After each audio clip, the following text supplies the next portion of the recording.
Bonjour à tous, heureuse de vous retrouver pour l'interprétation de cette heure miroir 17h17. Comme à chaque fois, on va aller lire l'interprétation à partir du guide de Julie Havel, l'oracle des heures miroirs. Comme à chaque fois, gardez votre discernement. Cette heure miroir ne vaut que pour les personnes qui tombent de façon hasardeuse ou répétée sur l'heure miroir 17h17. Ça peut être aussi un nombre sur lequel vous tombez, je sais pas, à la télévision, sur un magazine, sur une plaque d'immatriculation, peu importe, ça fonctionne également. Allons-y pour l'interprétation de cette heure miroir 17h17. Quels sont les messages que les guides ont envie de vous transmettre? On nous dit, lorsque vos guides communiquent l'heure miroir 17h17, ils vous envoient le message suivant. Réveille le félin qui sommeille en toi, mais pas seulement. L'univers entend vos crises de colère et comprend votre douleur. Vos guides vous informent qu'ils perçoivent autour de vous de multiples attaques d'autres félins. Vous avez une place importante, celle de chef de meute, surtout professionnellement. Certaines personnes souhaitent vous voir échouer pour prendre votre place.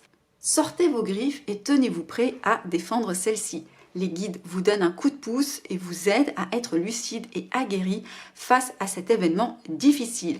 Dans cette première interprétation, ici, clairement, on vient nous parler peut-être de personnes qui ont une certaine posture, qui ont une certaine, finalement, prestance ou charisme dans la sphère professionnelle.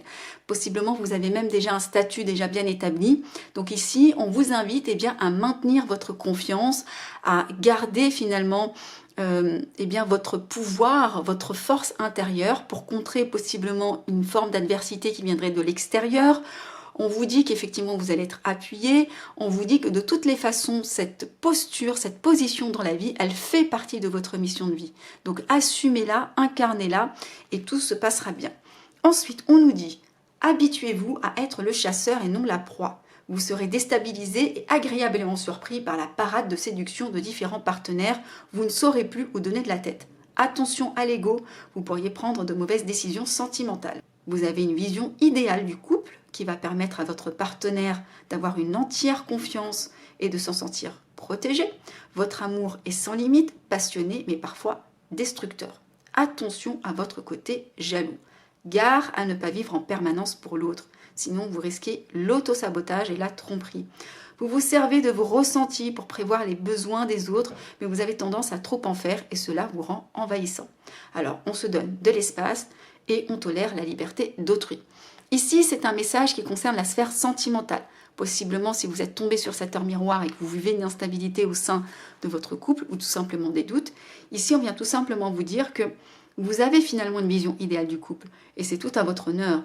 On vous invite ici à garder une forme de distance entre vos émotions, entre ce que vous éprouvez, entre ce que vous vivez et l'autre personne. Non pas qu'il faut canaliser ses émotions, quoique, mais c'est cette notion de garder un équilibre. Tout est équilibre dans l'univers et la façon dont on donne et dont on reçoit doit être aussi un équilibre et équilibré. Donc si vous donnez trop ou si la personne en face reçoit trop d'énergie, elle risque de se sentir brûlée par votre énergie, d'accord?